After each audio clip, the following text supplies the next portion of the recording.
Get out! Hello tankers and tankettes, welcome to one of my replays. This is a very recent replay, it's a 9.1 replay, and it's me in the Comet with Securin and phj. We've got a very strong tier 7 platoon. phj in the AMX M4 1945, which he has been playing a lot recently to try and get a suitable replay for doing a review, basically. He's not best fond of it. And Securin in the Chiri, which is of course the ginormous tier 7 Japanese medium with the autoloader. It's as big as a heavy tank, basically. It's kind of ridiculous. Anyway, the Comet is, I think, somewhat rehabilitated.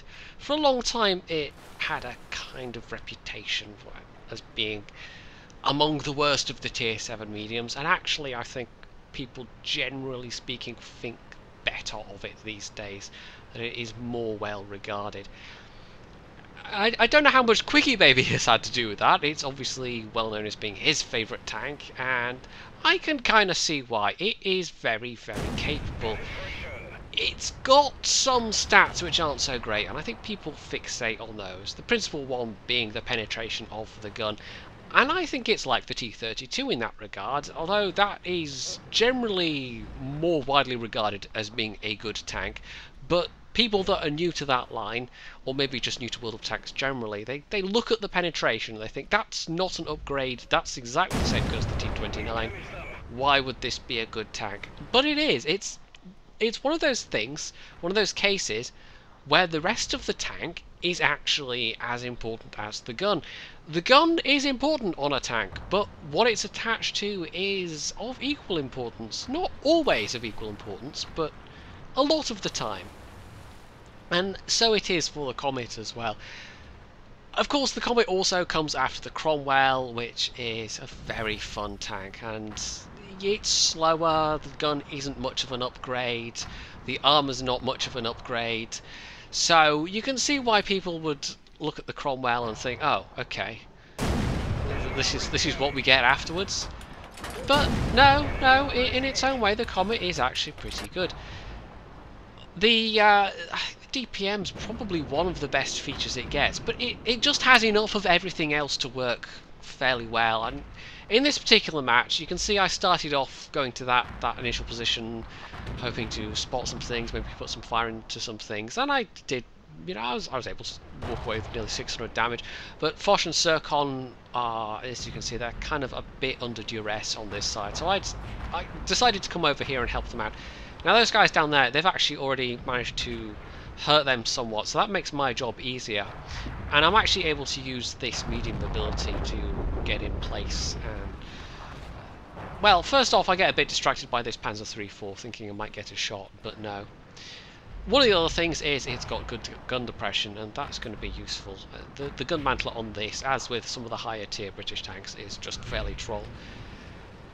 So I'm going to power around here, and I will say, having just acquired the Centurion, if you feel that the Comet's a downgrade from the Comet, just wait till you get to the Centurion, which is capped at 40. In fact, both Centurions are. So I went for the low health one first, the one-shot kill, because that's a gun out of the way immediately. The IS fires and misses for me, fortunately, so I can just keep hurting him. The Black Prince is actually the tougher target. And it's one of those things where if you can limit the number of people shooting at you at any one time, that's always a good plan. So instead of just ploughing rounds into them both, I first off deal with the IS. I've isolated this Black Prince. I don't get the kill shot though, but I know his alpha damage isn't fantastic, much like mine isn't fantastic, so it's a case that I can well afford to take that hit. So that's it, that's this flank cleared out quite nicely. The other flank, the northern flank, they're kind of, there's not much there, but they're holding, is that the right word? I don't know, there's a couple of camping tank destroyers and they're not going to press. Anyway, Securin sends that Panther on fire. Oh, hello, artillery. You can see there I've actually got binoculars on this, mainly because I don't have the, I haven't had the spare credits to stick on optics. And there we go, that Panther set on fire a second time. There was somebody who did not have a fire extinguisher. Kind of unlucky though, being set on fire twice in a row. Anyway, the enemy KV-1 takes him like gunner, heal him up, and then it's just a case of pushing up this flank and Oh, there we go, 4 kills. This is not exactly an exceptional game, but I think it kind of shows off why the Comet is actually a pretty good tier 7.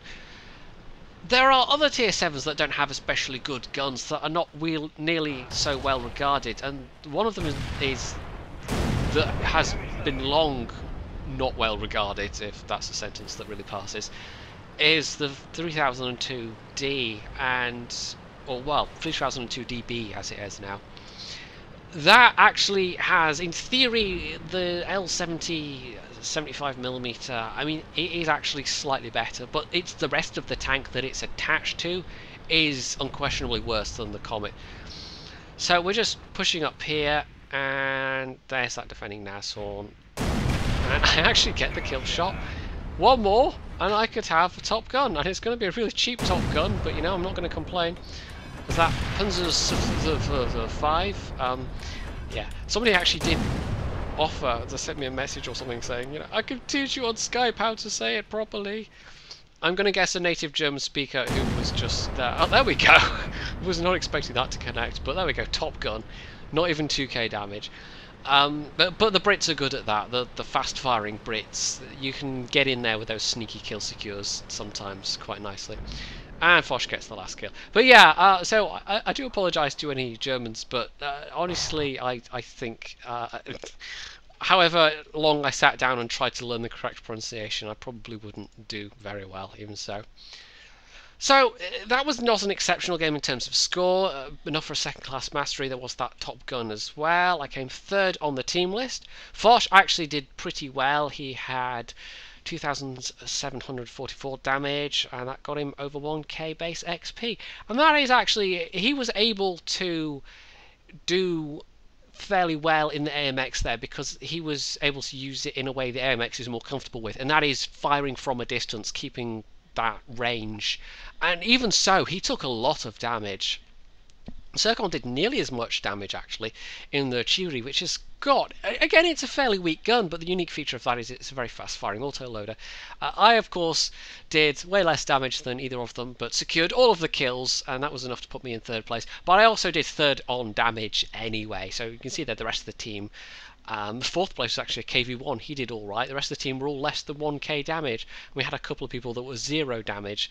So, yeah. But there weren't that many tier 7s on the side, to be honest. There were some people that had cheaper kills than me, but not that many. So, it was just an all-round solid game, and I think it shows what the Comet's capable of. I was actually almost tempted to save this one for a Comet review. I might do one at some point in the future. Because it's a tank I'm actually going to hang on to it for a while. I now have the Centurion, as I've mentioned, but I play with people who play tanks of all tiers, and it's nice to have a variety of tanks to play at all tiers. So I've hung on to this, I've hung on to the Panther as well, and I think those might be my kind of go-to tier 7 mediums that I actually have for keeps, as it were. I will admit, I actually sold the Cromwell, but I needed the crew for the Centurion, so I'm sure I'll have a Cromwell again at some point. But because also the fact that Cromwell's cheaper to replace than a Comet, so it's easier to rebuy a Cromwell during some later event.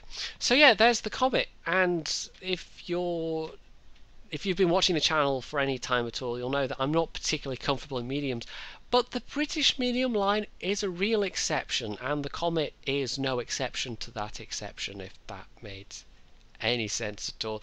I like pretty much all of the British mediums, from tier 2 up to tier 8, although I've not played much of the Centurion yet, but they've all got something going for them. They're all actually nice machines to play. So if you're someone like me who really likes your heavy tanks but maybe wants to try out some mediums, I think you could do a lot worse than have a go at the British medium line, because there's some really good stuff in there, and the Cromwell is widely regarded as being one of the best tier 6 mediums, so that's a particular treat. So if you enjoyed this video, you can do the usual. You can hit the like button, you can leave comments below, you can subscribe to my channel, and of course, as always, stay tuned for more.